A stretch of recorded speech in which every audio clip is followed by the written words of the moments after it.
All right. Back again for another Gators Breakdown Plus member chat.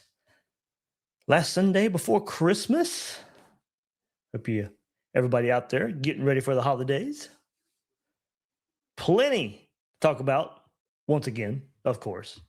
Never a dull moment in Gator Nation. A lot of staff hires for Jon Sumrall. It's made some so far. Now, just the day after, they play their playoff game against Ole Miss. A lot of current members that were part of the Tulane staff coming with Jon Sumrall. So, of course, a storyline there in and of itself. We'll get into all the hires. Lots of them made. Lots of names flying around out there. Plenty to get into. Fan favorite, Bam Hardman, former Gator, grew up in Jacksonville, will be part of this staff. We'll get into it all right here. That's the probably biggest name out of them all because of the connection to the University of Florida, playing under Steve Spurrier, playing under Ron Zook. A lot of people, probably the first name that came up when Jon Sumrall was hired is say, hey, what's going to happen with Bam Hardman? Well, he's coming to Gainesville. So certainly good to see a former Gator. And look, got to earn that right. But certainly it's nice to see a former Gator on staff right here that has connections to Jon Sumrall already. So I am David Waters, host of Gators Breakdown. If you guys are catching the replay here, it'll happen live on the Gators Breakdown Plus Discord. But everybody out there on YouTube or your favorite podcast platform, checking out the replay. And if you're on YouTube, hit that like button. Subscribe if you haven't done so yet as well on your favorite podcast platform if you're listening to us that way. But as I said, plenty to get into right here. All the coaching hires that have been made right here from Jon Sumrall and the Gators. But before we get there, give a shout out to MyBookie. This college football playoff, the new odds for round 2. Hey, they're coming out right now. Of course, second round of the college football playoff. It's a great time to get in all the betting action right there at MyBookie. Miami, 10-point underdogs to Ohio State. Oregon, currently favored by 1 over Texas Tech. Maybe the most intriguing line is Indiana, favored by 7 over Alabama. Ole Miss, currently 7-point dogs to Georgia. All the bowl game action right there at MyBookie. Go bet it today. Get in on the NFL action as well. MyBookie has it all under one roof.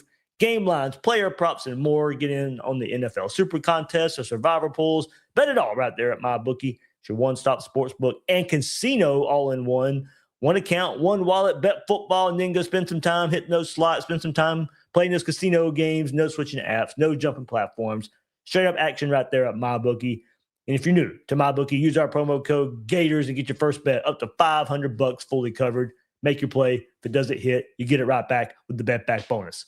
So sign up at mybookie.ag with promo code GATORS and go claim your bet back bonus. All right, so let me throw it up.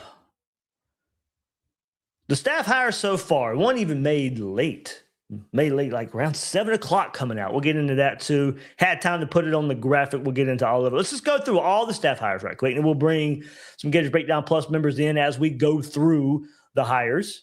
Some background on all the new hires, the Tulane hires, of course. Coaching staff right now under head coach Jon Sumrall. Let's go to the offensive side. Offensive coordinator Buster Faulkner, of course. Quarterback coach Joe Craddock, that was announced today. Offensive lineman Phil Trotwine. Still waiting on that running back coach hire. At wide receiver, we have Marcus Davis. And then tight end Evan McKissick, of course, coming over from Tulane as well. Moving over to the defensive side of the ball, defensive coordinator Brad White. Coming over from Kentucky, of course. And then defensive lineman Gerald Chapman.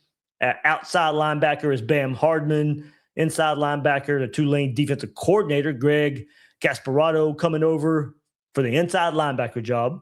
So, defensive coordinator at Tulane, inside linebacker coach at Florida. Of course, we already knew about safety Chris Collins coming over from Kentucky and Brendan Harris at cornerback as well. And then right before we go live, Dawan Wilkins, an off-field staffer, just promoted to on-field nickelback coach.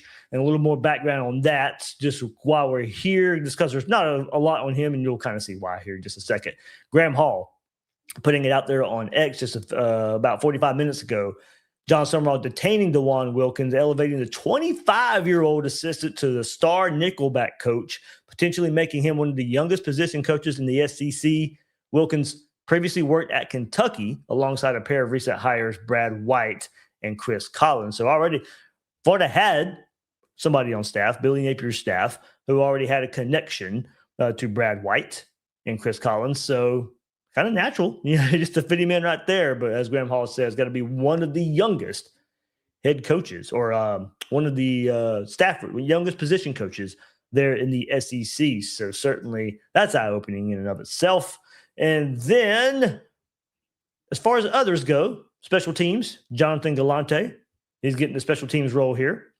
Strength and conditioning, Rusty Witt, and then, of course, GM Dave Caldwell, and chief of staff coming over from Tulane. He was the GM there, Cole Hurd.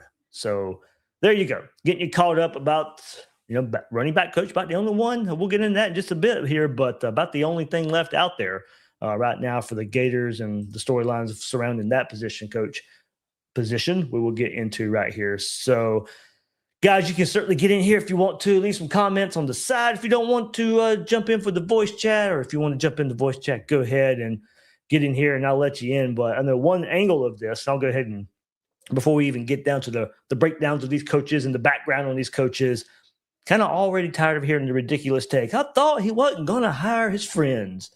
Talking about Jon Sumrall and his comment from his opening press conference there at Florida. And really? I mean, you really thought that meant he wasn't going to bring anybody from Tulane? That's kind of a ridiculous thought to me. I mean, I guess that automatically means they're friends. I guess, I'm sure the first threshold to pass here with him believing that these are good football coaches first. And there was always going to be Tulane staff members that were going to be hired from Jon Sumrall. Some even took lower positions to come here to Florida. So I think the heart of that comment to me was Sumrall not going to hire just because they're friends. Absolutely part of what he meant there. So I put this in the Discord earlier. I absolutely really like the fact that your offensive coordinator, your offensive line coach, your defensive coordinator, your defensive line coach are among the hires with Power 4 and or major experience and are generally well regarded in the profession here. So I'm not going to pretend to know everything about these hires. Not even going to pretend that all these hires are going to work out, because there's hardly a staff that nails every hire, especially your initial staff out of school. But, I do like the aspect that you got guys taking lower positions to try and come prove themselves for future bigger roles, either at Florida or elsewhere. But I saw people trying to be snarky, I think, with the not hiring his friends comments, and I think taking it for a lot more than really what it was worth, just because he's bringing guys from Tulane. Ridiculous notion to me. So, but I knew that would be out there. I knew as soon as these Tulane hires would be made that comment was going to come back out. And then certainly if you've kind of been in the Discord the last few days or so, some out there asking, hey, where's this hire? Where's that hire? Where's this certain position coach? And I was like, let's just wait till the playoff game between Ole Miss and Tulane that Tulane was likely going to lose. And let's just wait till the Tulane season's over with, because more than likely some hires are going to be made from that staff. So certainly going to be the case right here. So, all right, let me get Ryan in here. Make sure I hit the right button there. I think I did. Yeah, there we go. Dave. What is up, Brian? Good hearing from you, man. Hope you're all ready for Christmas.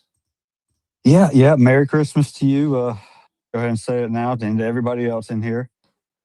Yeah, we're ready. I think ready as we're going to be up until Christmas Eve night, and then that's when the fun begins.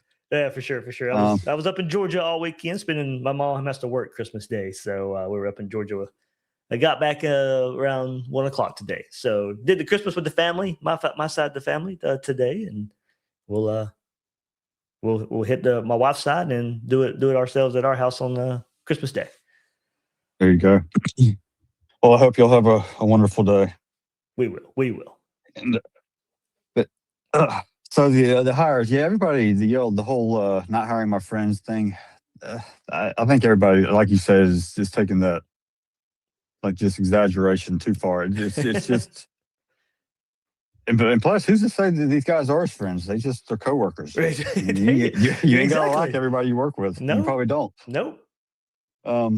But anyway, it doesn't matter here nor there. They're good coaches first and foremost. And the way I look at it for a Power Five or a G5 coach coming to the Power Four, he nailed the two coordinator positions first off. So Trotwine and White, you can maybe say White's a B plus given his last couple of years, but I honestly think it's a really good hire considering you look beyond just the numbers of Kentucky and the NIL. Personally, so I think both the coordinators were home runs on paper. All this is on paper, of course. And then he took the offensive and the most important positions, offensive line and defensive line, and he went out and got the best he could at offensive line, and then retained a really damn good one at defensive line, that Florida already had. So those are your four most important coaches, and personally, in my opinion, and he pretty much nailed those. All the rest of them are, up and comers, could be good, may not be good, but still, considering where he's coming from and the job he's taking, all really good coaching hires. I mean, they were coordinators at the lower level, and they're now taking them position coaches here. So it's not like he's doing the Napier route and hiring analysts to be position coaches and bringing over coordinators to be coordinators. Yeah. It's completely different. So I mean, I like the approach. Now, like you said, we still got to see it pan out on the field, but so far he's killing the offseason in my eyes. Yeah, and especially for kind of the other side of the ball, in all this. It's Jon Sumrall, defensive head coach, right? There's a Brad White hire, and I think there's going to be a lot of coming together, for that defensive staff, including Jon Sumrall being the defensive-minded head coach. But then, to hire, one of the most well-regarded offensive coordinators out there, to me, was a big win, and being able to do that. And of course, a lot of money that's going to take to get that. So I'm sure a lot of money is going into Faulkner and Trotwine and White, no of doubt. course. So there's going to be every staff's going to have the up and comers as well. I think that's what some people forget. But going to your point, Napier's mistake was, all right, he's the offensive guy, and for whatever reason, we wanted to hire the young up-and-comer on the other side of the ball that he's not so familiar with, and hire the young up-and-comer coordinator in Patrick Toney. And then he leaves, and then the young up-and-comer in Austin Armstrong really taking a leap and really taking a large risk there. And, hey, look, I mean, there was some reasons just to – like I said, I don't blame guys for doing what they're comfortable with to begin with, but I think we learned a lesson there. Of trying to do it so much, especially on the other side of the ball you're not so familiar with. So if you really got to step in, like I think on the defensive side of the ball, Pat or Jon Sumrall can just kind of jump in if Brad White's not getting it done, or just there were some game planning issues or something in the game, he can hop in, give a lot of input, give a lot of feedback of what needs to go on. But on the other side of the ball, Billy Napier couldn't do that with Patrick Toney and Austin Armstrong. Now, and I think Sumrall's like, hey, look, that other side of the ball, I got to be able to trust those guys. I got to be able to trust that side of the ball more so than the defense. I can help fix the defense. The other side of the ball, that's not my expertise. I might have a say. I'm a head coach. Of course I'm going to have a say, but it's not my expertise. So let me go hire one of the best offensive coordinators in the game right now. Let me go hire an offensive line coach that is returning home, and two is just a darn good offensive line coach anyway. And that's going to go a long way. So I do think, there were so many when Sumrall was hired and the comparisons to Billy Napier and how this was going to be different. And I think we knew just from things that were said by Scott Strickland in the aftermath of firing Billy Napier, and then his remarks right before Jon Sumrall takes the podium, and then Sumrall takes the podium, and all the comments about offense. That message was clearly sent, and I do think the most important hires you were talking about, there's not a lot of risk there as far as the unknown. There's a lot to point to, as I mentioned, of experience, Power 4 experience, and SEC experience in some regards as well. You have a lot to fall back on. Yeah, I mean, he's hit home run hires so far. I mean, like I said, on paper they are all like you said. I mean, it's especially on offense. You went and got the best available, and you went out and got them at the two most important positions: coordinator and then offensive line, and then on quarterback. If you want to throw in just quarterbacks coach, he went and brought his offensive coordinator from Tulane, who was highly regarded, and they had a good offense, and he was. That's where I was Brought going. him That's, as just a quarterback there coach. you go. That's where I was So going next, Ryan. So, hey, we'll just start. We'll just start there, and we can chime back in here. So, Tulane okay.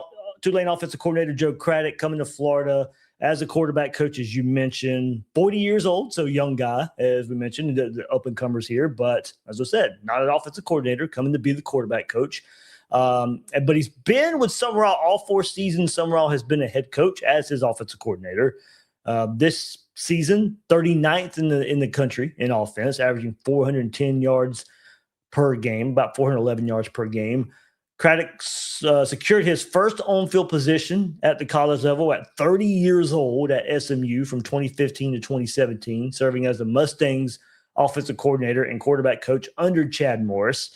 Then he also coached at Arkansas, following Morris there as the offensive coordinator and quarterback coach in 2018, 2019. Kind of a disaster there, I remember, with Chad Morris at Arkansas. Yep. And then at UAB after that as the tight ends coach in 2020 and 2021.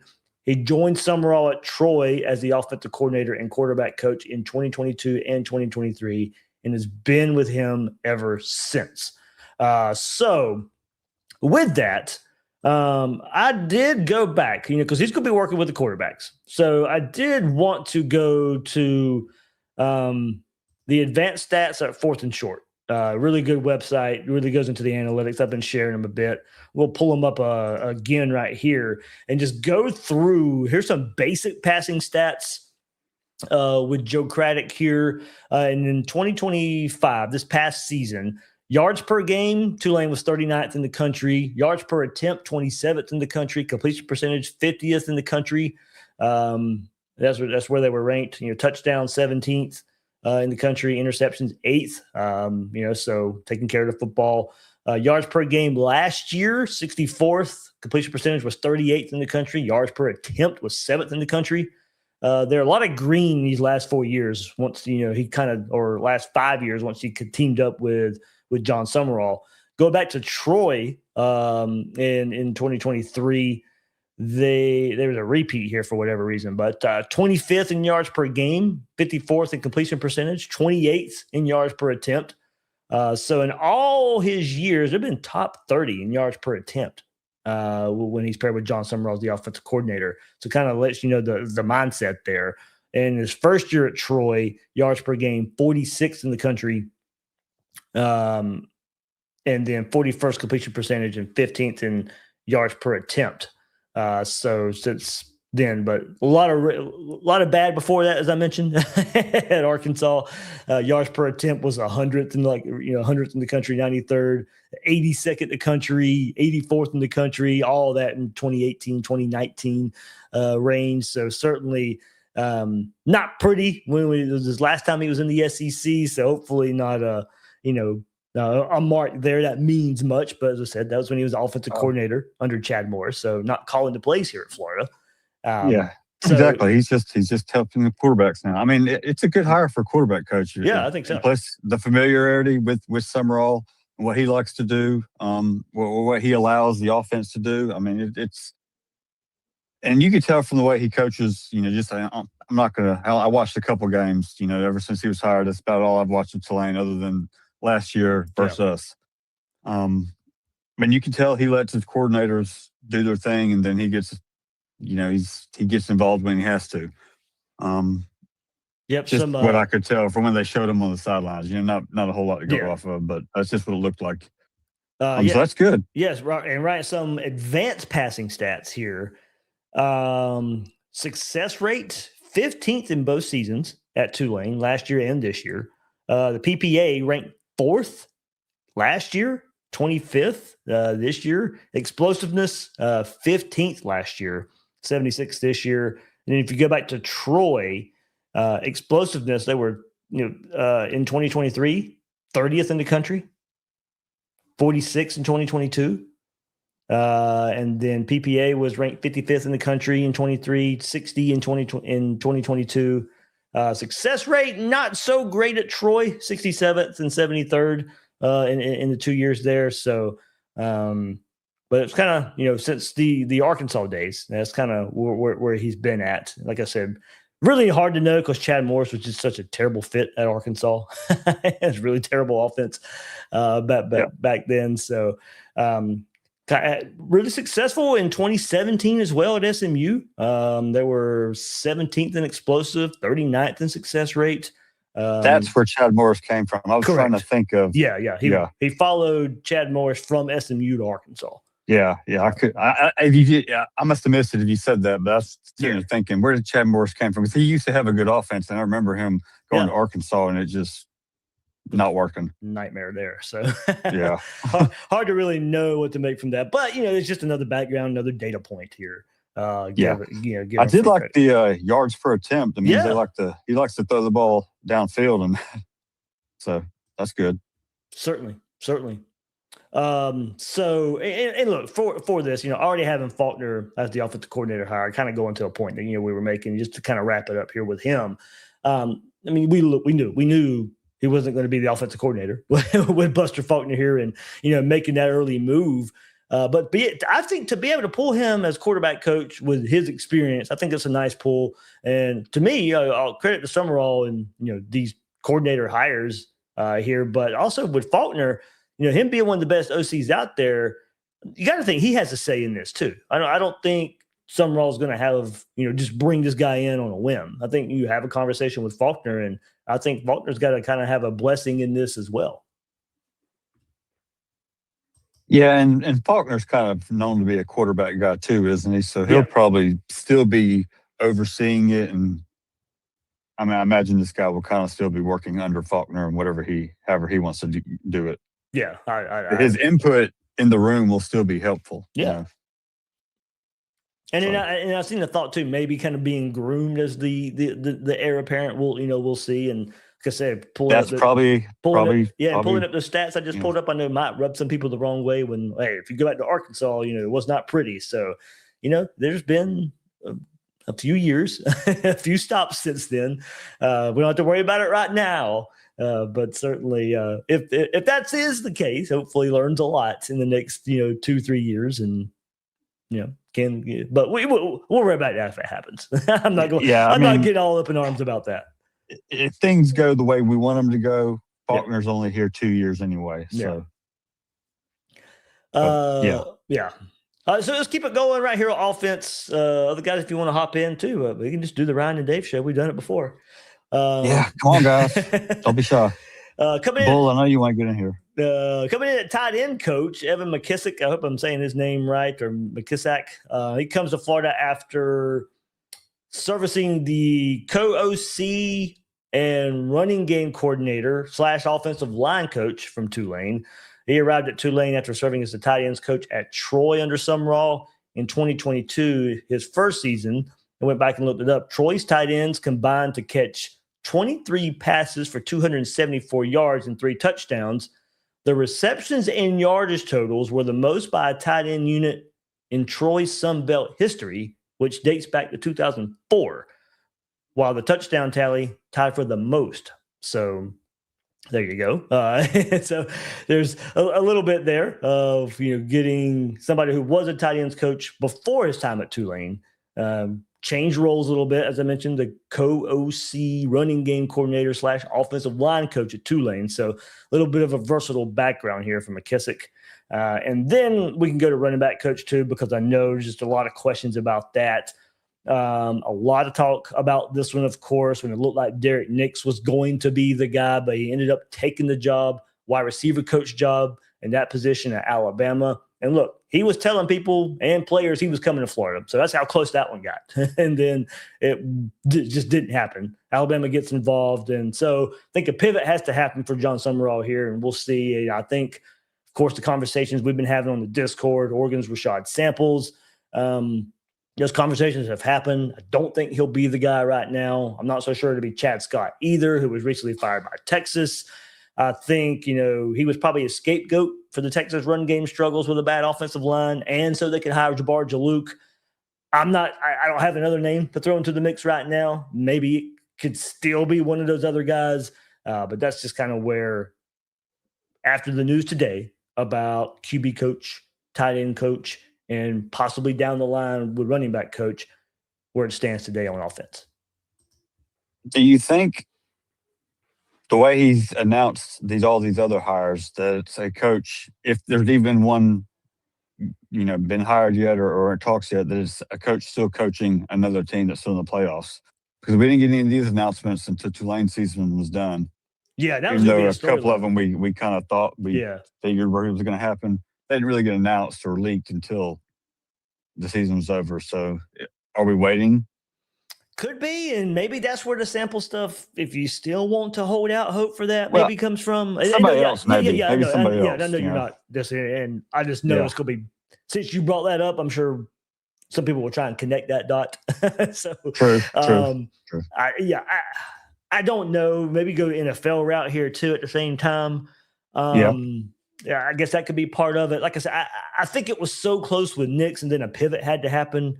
And then, of course, not on campus. And I would say if there's one angle, and this is just me guessing for an assumption here, if when the Nix thing not happening and having to pivot, then maybe not being on campus or getting ready for the college football playoff game against Ole Miss, maybe that comes into play a bit. But at the same time, as I know conversations had happened with Scott and Sample. So probably nothing in that regard as far as having to pivot, not really having a plan. I think they've been trying to get this thing figured out. So, yeah, maybe it is another playoff team there. There's 8 teams left. 12 teams left. Well, how many teams are left? Yeah, 8 teams left, right? Yeah. Yeah. I had to go through it. It was like, oh, yeah, okay. They're still. So, Scott, what's he doing? I mean, he still haven't gotten a job yet, right? Nope, he hasn't. So, and my thing is, if it was going to be him, I think the bow would probably already be put on it. Yeah, I figure too. I'm thinking, why not? So I wonder what happened. Right. Or you got others, maybe kind of on the back burner, and you got some other guys you want to talk to, and maybe circle back around.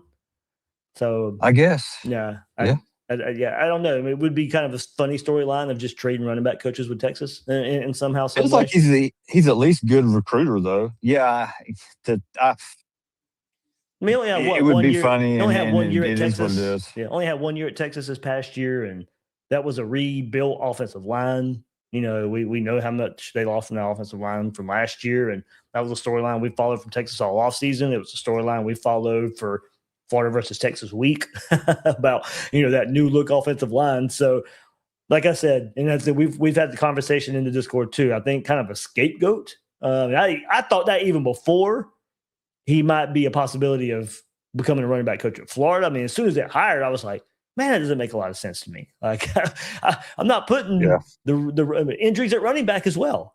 I'm not really putting that on Chad Scott. So, okay. I mean, if it works out and he's at Florida, okay. But like I said, regardless of the Florida interest, I thought it was a weird firing anyway. Now, at the same time, maybe they knew they could get Jabbar Jalouk, and in that regard, it does make some sense. I think Jabbar Jalouk's a really good running back coach. So if that was the plan, if they fire Scott just to get Jalouk, okay. I mean, you're thinking you're making an upgrade, so no fault in that. But if it wasn't the case and it just kind of fell in their lap with Jalouk, then I wondered about firing Scott. But okay. It doesn't really matter why it happened. It did happen. You kind of wonder if the suspension for Jalouk played any role in whether or not he's stayed at Florida or not. Yeah, I think so too. Yeah, I think it did. I mean, me too. I believe so too. He probably would still be here had that incident not happened, or at least had a better chance of still being here. Yeah, but yeah, I kind of like the Scott hire. I mean, I don't think that'd be a bad hire at all. But apparently, like you said, it probably already happened if it was him. So yeah, we'll just wait and see. What's up, Bo Gator? Hey, Dave. Hey, Ryan, just want to let Hey, you know Bull. I have no opinion on any of these coaches since I know nothing about any of them. That's the thing. I mean, does anybody out there really know what to expect? I mean, if anything, you're just all right. They're coming from Tulane, and that's the first thing that you're going to say. Nobody knows these names, and look how many fans. I mean, we're all diehard Gator fans in here. That's why you're in here. How many assistant coaches' names do you really know out there?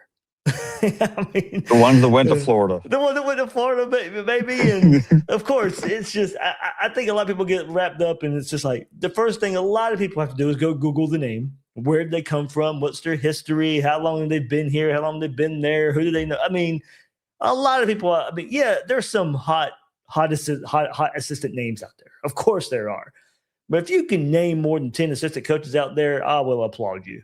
And go from there. So it's just it is a wait and see game. And I know coming from a lower tier, that's kind of the first maybe X that you put on it. But as we said, these guys aren't coming in and having this big responsibility of being coordinators. They were coordinators and taking some steps down in regard. And to me, it is a chance to prove themselves at a bigger university, on a bigger stage, in a bigger conference.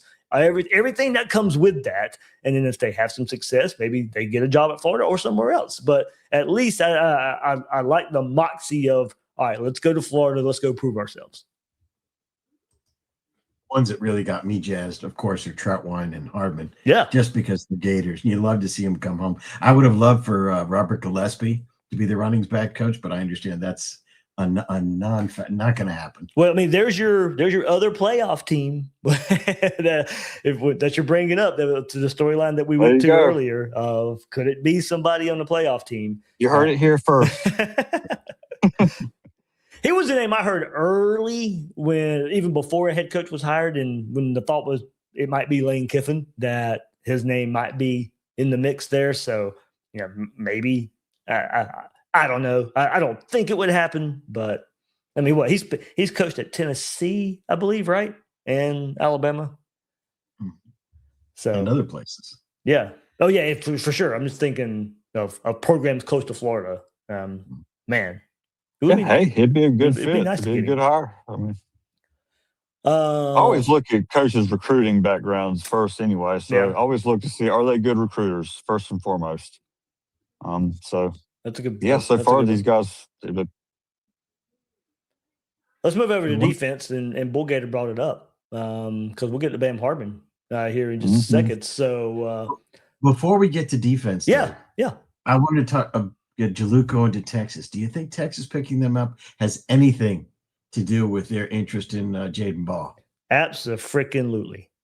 Of course. I don't. It is not coincidence. So, I think there is a connection. I honestly do. I think that is a big reason look, I think he's good anyway. He proved it, Montrell Johnson and coming from Louisiana, and Montrell Johnson being, a good SEC back, instant hits with Trevor Etienne and Jaden Ball. Absolutely. I mean, with just on that part of it, without the transfer portal opening up and maybe being able to bring Jaden Ball with you. I mean, just from what we've seen from Jabbar Jaluk, absolutely. I think Texas, they could want him in that regard anyway. But I absolutely think it was all right, we're going to also trust you to bring Jaden Ball with you. And a topic we touched on, you said one thing, I kind of said the other, was during the week talking about potential tampering. I basically said, does the SEC not or NCAA not enforce that anymore? And you're like, well, good thing they don't, because we're talking to Philo. But they did enforce it on Florida against Dan Mullen. That was. We always get it against us, and then when other people do it, well, everybody's doing it. That was early on in the stages of all this. So yeah, but you're right. I do remember that. That was kind of funny, and there was a little bit of penalty with that too, if I remember right. So a wrist slap. Yeah, right.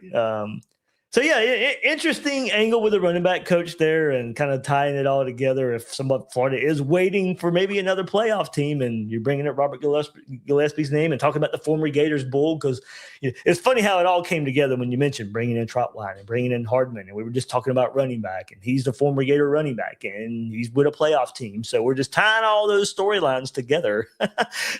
and maybe it does come together. Maybe it happens there. Sure, Gator Scope will run with that sometime soon. What about Mike Peterson? I mean, we gained one but lost one. Yeah. I mean, I don't see the path here now. With gained two but lost one. Yeah, with him returning, I think the writing's on the wall there. So with staff hires being made, so any chance he goes to a analyst kind of position or something like that? Doubtful. I mean, he was the position coach at South Carolina and then came to Florida. So he's got the experience. So I don't think he'd be in the market of taking a step down, even to stay at his alma mater. Yeah. So, yeah. Let's go to defense. Let's see. And we'll talk about another coordinator from Tulane coming over to take a position coach job. Here in Gainesville, Greg Gasparotto will come and take the inside linebacker job. And he's been with Sumrall as a defensive coordinator, of course, the past 3 years, including the 2023 season at Troy, when he also served as the team's interim coach after Sumrall took the Tulane job. So you can see why Sumrall would bring along Gasparotto to Tulane, because in that final year at Troy, the Trojans set Sun Belt single season record with 47 sacks and ranked in the top 15 nationally in sacks, third, scoring defense in 10th, and rushing defense 12th, total defense 14th. That was a really good defense there at Troy. And that wasn't the only time. I went back and looked at this. It wasn't the only time he was involved in major sack numbers. Might be why he was on Sumrall's radar. Before Troy, Gasparotto briefly served on Scott Satterfield's staff at Cincinnati during the transition from 2022 to 2023. Remember, Satterfield was with Louisville. So going back to the Louisville day, Gasparotto coached the outside linebackers in 2022 and the safeties in 2021. Well, the Cardinals led the country with 50 sacks and 3.85 sacks per game in 2022. So he was involved in high sack numbers with Louisville and high sack numbers at Troy. So hopefully that follows him around. You go back, senior linebacker Yasir Abdullah led the ACC with 9.5 sacks in 2022. First team all-conference honors. So you can see why with those sack numbers, at the outside linebacker spot, the edge, the outside linebacker, that's what he was kind of coaching there at Louisville, helped him get the job, defensive coordinator at Troy, and brought those sack numbers with him at Troy as well. So hopefully can replicate that here at Florida. And then the biggest name, because he's a former Gator, Bam Hardman, coming to coach outside linebackers for the Gators. Hardman has worked under Sumrall all 4 years he's been a head coach. Sumrall retained Bam Hardman. He was already at Troy after he was hired by the Trojans, and then brought Hardman to Tulane as his outside linebacker coach there. And talk about up-and-comer, 2018 Royals Award nominee was Bam Hardman, a 2020 finalist for Football Scoop Linebacker Coach of the Year. Hardman worked for 5 years coaching Troy's outside linebackers and serving as the defensive run game coordinator, following 4 years coaching the inside linebacker and the bandit position.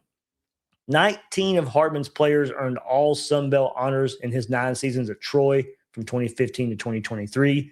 In 2023, of course, also part of that Trojan staff that set that Sun Belt single season record of 47 sacks. Hardman from Jacksonville, 904, Duval, let's go. And attended Ed White High School, played at Florida from 99 to 2002 under both Steve Spurrier and Ron Zook. Hardman was named second team All-SEC in 2002 and ranked second in the SEC and fourth in the nation with 168 tackles, which is the most by a Gator since the 1980s. It remains the fourth highest total in school history. So there you go. Got your linebackers set right there. Bam Hardman at outside linebacker. And Tulane just had a really good edge player hit the portal as soon as we made those announcements. Harvey Dawson. So hopefully he's going to follow Bam Hardman to Florida. Hopefully. That is one I would take. Yes, I would definitely take him. And I'm just hoping that there's reasoning why that portal announcement came moments after the coaching announcements came, or Yeah. right around the same time. I don't know when it was, but it was around the same time. Didn't notice that. I don't Yeah. think by mistake. Let's hope not. So Bam took the same job at Florida he had at Tulane. Yeah. It wasn't a step down or step up like some of the other guys. Right. Same job. And somebody who's done it for a long time. Like, I didn't realize he was at Troy that long. Yeah, what wasn't he the interim? I'm not, correct me if I'm wrong, but was he the interim when or did you say it was some other guy? It was the other guy. It was Okay. the inside linebacker coach, the guy that's coming over. Yeah, okay. Gasparotto. Yeah, I remember Troy's really close to where I live. It's only like an hour north from me. Okay. So I remember seeing Bam's name a lot just because I guess being somewhat local. Yeah. Being at Troy. So yeah, I'm glad he's here. I'm glad he's back home. I mean, he's a good coach.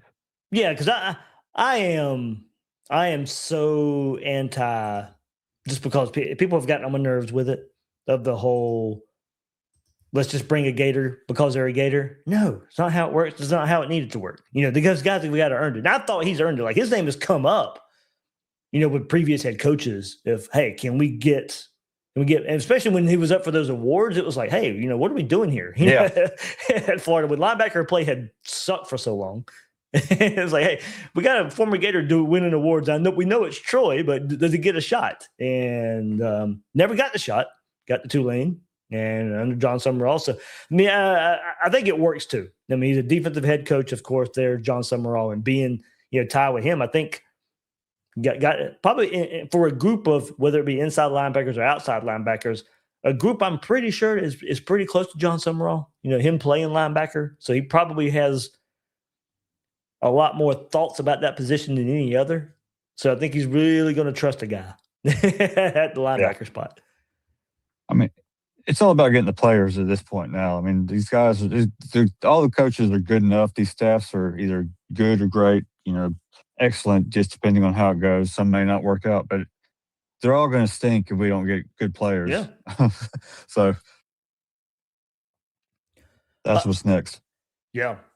Let's go special teams. Florida's hiring a special teams coordinator from Tulane, Jonathan Galante. Hope I'm saying that right. 2025 Broyles Award nominees, talking about awards here. Galante recently completed his first season with Tulane as special teams coordinator, having joined the program ahead of this past season after 3 years in the same capacity at Marshall. Before that, he was a special teams analyst at Alabama. Galante's unit was impressive this past season, with Tulane's kicker Patrick Durkin being named the AAC Special Teams Player of the Year. Durkin finished the regular season tied for second nationally with 24 field goals, in addition to being ranked fifth nationally with 66 touchbacks on 77 kicks. The Green Wave's punter, Alec Clark, led the American Conference with 46.82 punting average on his 45 attempts. Both Durkin and Clark earned AAC first-team honors. TJ Smith was named on the third team as a return specialist, and Jason Arredondo was named third team at long snapper. And then Florida's hiring Rusty Witt as the Gator strength and conditioning coach under head coach Jon Sumrall. Witt, 54, served on Sumrall's strength and conditioning staff and the director for the last 4 seasons between his stints in Tulane and Troy. He was nearly 25 years of experience leading or assisting strength and conditioning programs, having previously served at Army, Texas Tech, Louisiana, Rice, Sam Houston State, Louisville, William and Mary. In between his time at Sam Houston State and Rice, Witt served as a communications sergeant in the 10th Special Forces Group of the United States Army. He is credited with developing and initiating a comprehensive pre-deployment conditioning program for his special teams forces during his deployment to Iraq as part of the Operation Iraqi Freedom 5 and 6. Orlando's Sentinel also reported that Sumrall will retain UF Associate Director of Player Performance Jesse Ackerman Ackerman began his second stint with the program ahead of the 2024 season after previously serving as Florida's assistant director of strength and conditioning for 3 seasons under former head coach Will Muschamp. Ackerman spent 5 seasons as the head strength and conditioning coach for the Atlanta Falcons from 2016 to 2020. So then, last bit of news, 24/7 Sports was reporting Florida finalizing the hiring of Cole Hurd, which we already kind of knew about this one, newly hired chief of staff under Jon Sumrall. Hurd recently completed his second season at Tulane as that program's general manager, having joined Sumrall's program in 2024, Sumrall's first season with the Green Wave. Prior to heading to New Orleans, he spent 2023 season with Sumrall as a general manager at Troy. He arrived in Gainesville with familiarity of the recruiting landscape in Florida, considering he spent time 2 seasons at UCF as the program's assistant director of recruiting under former head coach Gus Malzahn. So I think on that regard, you got to be knowing how to navigate the transfer portal, because we've seen Tulane the last couple of seasons and how they've had to navigate it and had success through the transfer portal, bleeding over to success on the field. So I think you're bringing in a staff in that regard that knows how to navigate the transfer portal. Yeah. So a lot there. We'll see. Yeah, a lot we'll there. See. Special teams. Yeah. The special teams, that little part about the being a special forces, that was pretty cool. Oh, you mean strength and conditioning? Yeah, strength guy. Yeah, strength guy. Now, the special teams guy, as long as he can count to 11 and doesn't need a mat to do it, we're in good shape. Yeah, we're ahead of the game. Yeah. Yeah. We were making some jokes on X a while ago. I forgot who sent it to me, and they were like, "What about the special teams mat?" I was like, "I'm not sure special teams mat got a contract extension." Too bad. How's he going to feed his family? Maybe Napier took it with him. Along with Coach Pigler. I just saw that, right? Pigler's going to James Madison as well. Yeah. Brother. Man. Hey, maybe it Getting works. the band back together. Maybe it works at that level. It probably will at that level. Maybe it works. But it did work at that level. Yeah. What Ryan was talking about, that coach from it looks like the Marine Corps. You see him with the bloody head, probably headbutted a kid coming off the field with a helmet. Yeah, I saw that picture on Twitter. Yeah, and there's some Rusty Witt. That's who we're talking about again. Yeah, going back to the strength and conditioning. There's, I think people have been sharing it here in the Discord. I think there's a podcast with him, or some YouTube interview, kind of explaining his approach to a lot of this stuff. So certainly, I was getting ready for the episode for a lot of today, as I said, coming in late from doing Christmas with my parents. So got together all this stuff together as fast as I could. So haven't had a chance to go back and listen to the interviews people have put in here, but certainly we'll make time to do that. But we'll see. Strength and conditioning is funny to me. I think a lot of emphasis is put on it, rightfully so. But I do think a lot of times they get too much credit for when things are going good, and probably too much blame when things are going bad.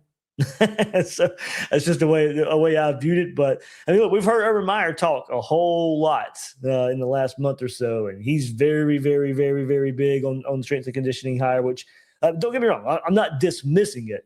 I do think some people put too much on it without knowing a whole lot about it.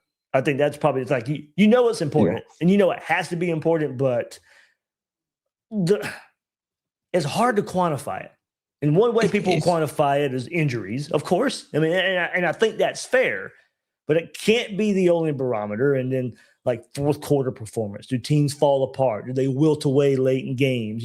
It's like injuries and how you perform late in games are like the two biggest points of emphasis that I see put out there the most, without really knowing too much about how it all works behind the scenes.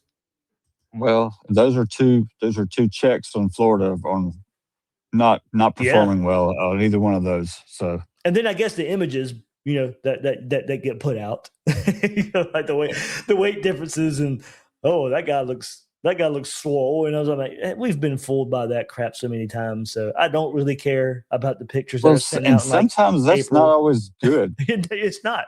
It's not. That leads to injuries. Yeah. Putting too much on, and anyway.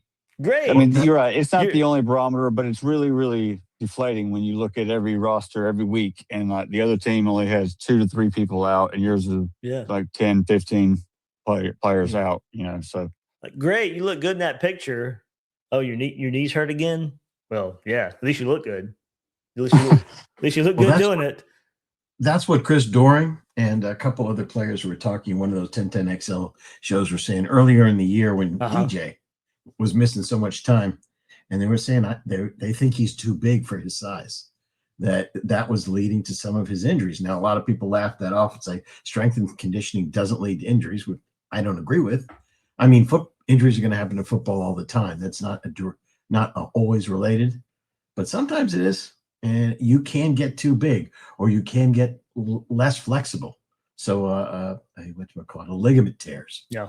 So it's just, I think it's a balancing game that a lot of these guys, probably have to have a little more science than just pumping weights. Yeah, and it's kind of bullying on us. It's hit home.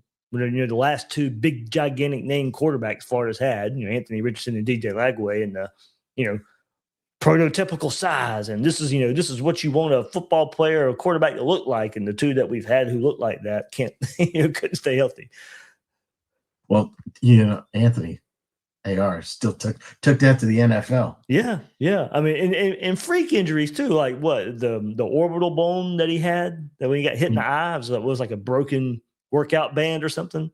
I'm like, has nothing to do with him. That's just terrible luck, but it just continues the reputation of finding a way to get hurt. If it weren't for bad luck, we'd have no luck at all. I just couldn't believe when I read that story. I was just like, man, I feel so bad for the guy. It's just like, what new ways can you figure out to get injured? And then the last bit of news.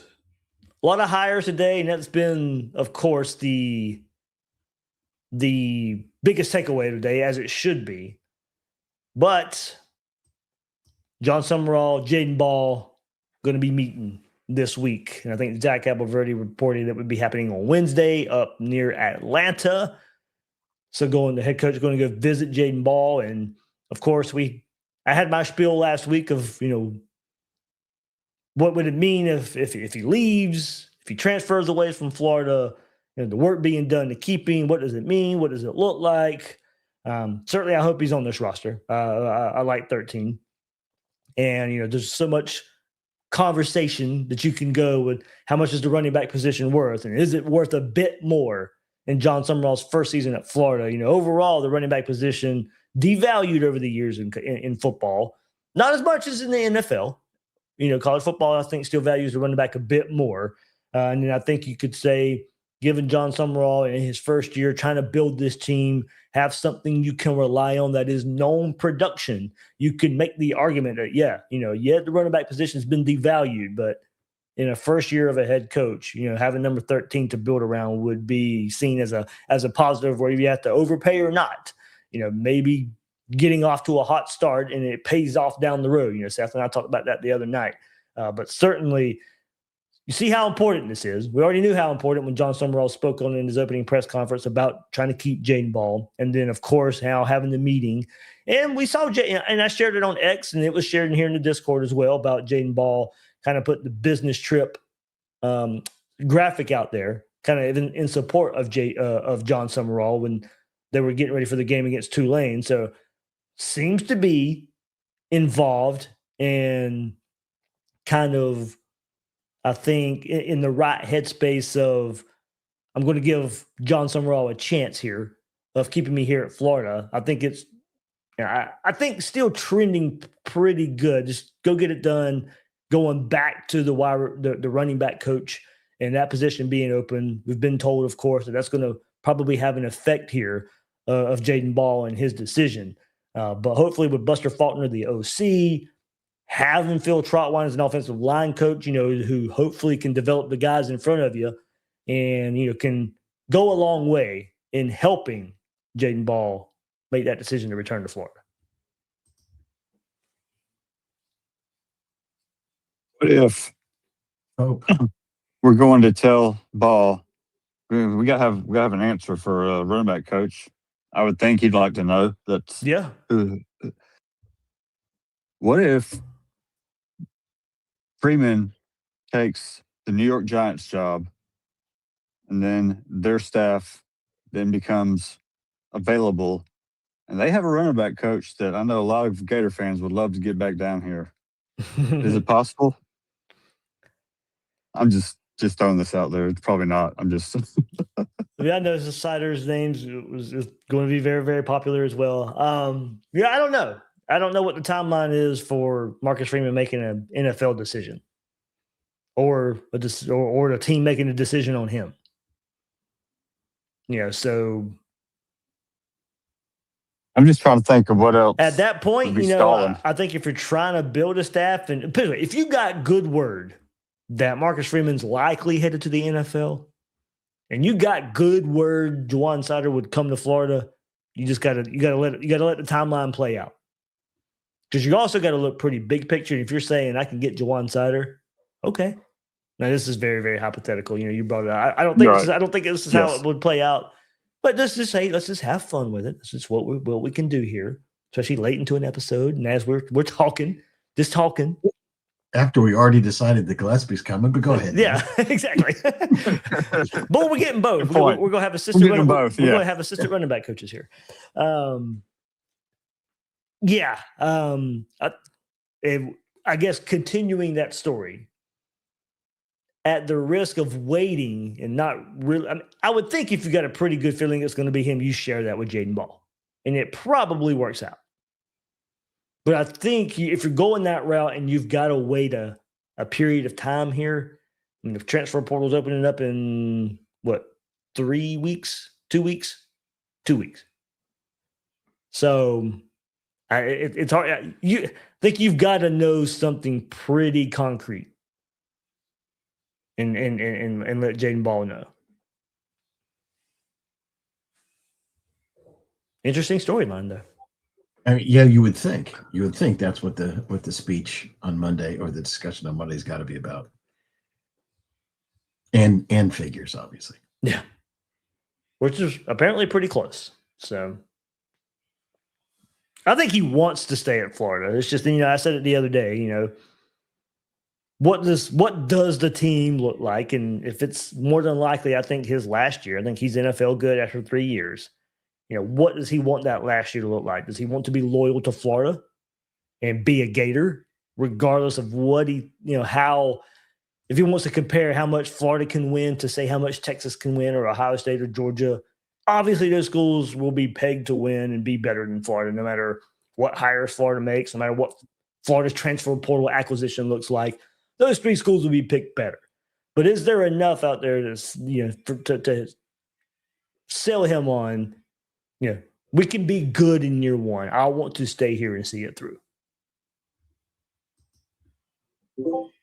He would just be such a great asset for Florida to bring back. I mean, him, a healthy Dallas Wilson, would be fantastic. DB3, Trey Wilson, I think he stays. I think we've probably gotten word, but I think Trey stays too. So, we talked about it. I think there's a lot to like and with some talent for Buster Faulkner to work with. And we'll see what happens at quarterback as well. But that's the big question. Yeah. But fascinating storyline there. Fascinating. We spent the whole first 30 minutes the other day with Seth talking about, running back in Jaden Ball. So I think I'm going to repackage all the Buster Faulkner content from last week for Will and I when we talked about that Matrix analytic article and the last half of last episode with Seth. Probably just I might repackage that episode for everybody to have Buster Faulkner talk in just one episode. Those are good on YouTube when you put together those like clips from whenever you're on one of those guys, but just focus on one subject. Yeah. Because when you're interested in one thing, as much as I love hearing the whole thing, your discussion, if you want to hear that one point, the fact that it's taken out is useful. Okay, good. I'm glad to know that. I'm glad YouTube doesn't penalize us for that because it pretty much is the same content just taken from a full episode.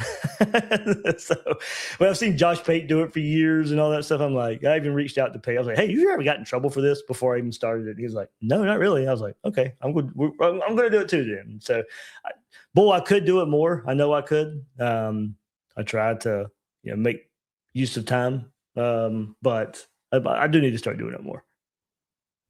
Oh, and Dave, how was it? I mean, we heard everything, but how was it talking to Danny Werfel? Oh man, kid in the candy store. The phrase that was could be overused at times, but it was yeah.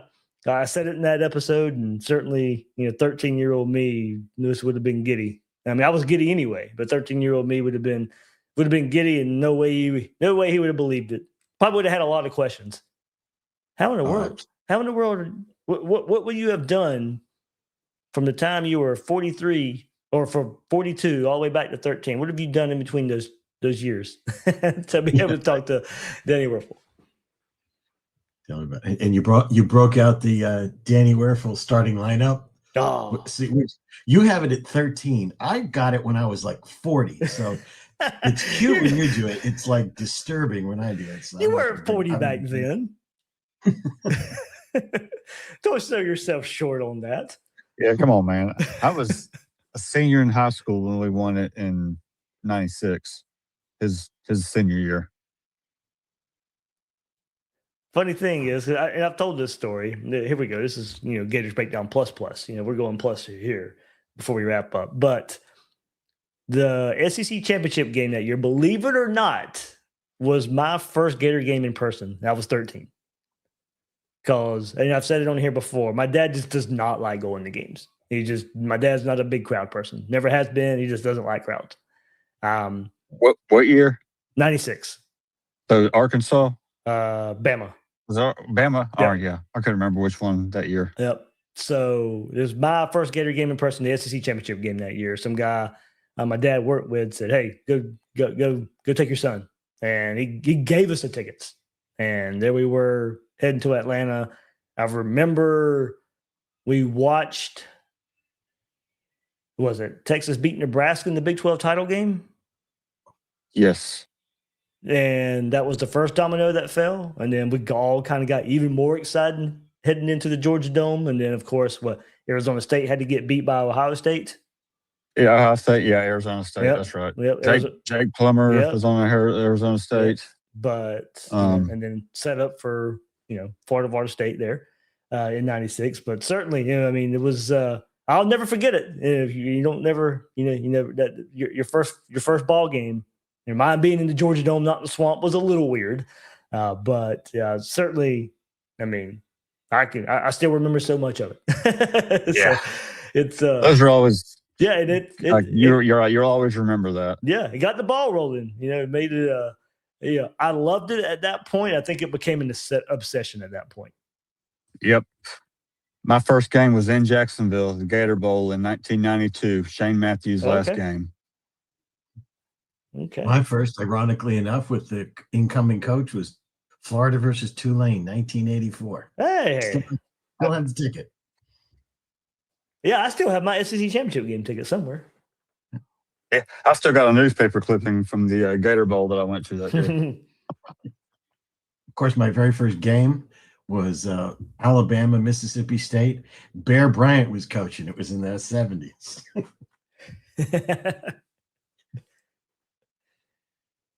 Man, maybe with this offseason coming up, I like the whole like the avenue we just went down there. We gotta have like some more, not really necessarily off. We can have off topic stuff too. This is Gators Breakdown Plus. I think in the off season we can venture off some things. If there's like personal things you guys want to know about me, now I keep some of it private, I guess. But conversations we can have where people can get to know me better a bit if there's some things you want to know about me. Hey, Dave, what's your social security number? Yeah, there we go. What's your mother's maiden name? But then also some topics like that, first game memories or stuff like that. That would be cool. We can get into on the off season. Yeah, those are always fun to talk about. Yeah, for sure. All right, guys. Anything else? Everybody keep tuning into those basketball games. We got one more bye game before the Yeah. SEC schedule For the starts. SEC schedule. Yeah. Yep. What, Missouri and Georgia, the first 2 games after that. So Georgia's ranked now, by the way, people. I don't know if you know that. So I did miss today's game, so I want to go back and watch the highlights. I was driving at the time, coming back to Jacksonville, so I was keeping up with it as much as I could. But looked like Lee had another good game. So did Alex Condon, who always Condon seems to Okay. do well again in these bye games. There we go. So yeah, one more, as you said, at a conference game, and then conference play right around the corner. So there we go. All right, thanks everybody hopping in here, listening to this another Gators Breakdown Plus member chat. Thanks Bull Gator. Thanks Ryan for hopping in here. Another conversation with you guys. I don't know what the rest of the week will look like. I know Will and I told him we would get together on Monday night. Maybe we will, maybe we won't. Maybe we won't. But trying to, my daughter's off of school, my wife's home from work, all that kind of stuff. So we all got some time off. So but might with this crazy coaching carousel part of the season that it was, might can take some breaks when I can. So Go ahead, man. It's Christmas. yeah. You're allowed to take the week off if you want. We'll see. Because here's the thing. I know what's going to happen. Like something will come out Tuesday where I feel like I'll have to do an episode or something like that. So it's just like, let me just play the odds and maybe just give myself Monday off because something will probably happen anyway. How about if we hire a running backs coach, then you do an episode. If not, yeah, there you go. That's probably going to be the threshold. Well, that sounds good. Go Gators, Dave. Merry Christmas. Go Gators. Merry Christmas, guys. Happy holidays. Y'all too. Yep. And certainly, I think, probably last time we'll get together since then. I don't know, probably even after, probably to the New Year too. It might be the last time we get together in 25 for a Gators Breakdown Plus chat. So we'll see. I won't write that in permanent marker. But happy holidays out there, everybody. Merry Christmas, Happy Hanukkah, Happy New Year, all that good stuff. Everybody, thanks for listening and checking out another Gators Breakdown Plus member chat. Go Gators. Go Gators.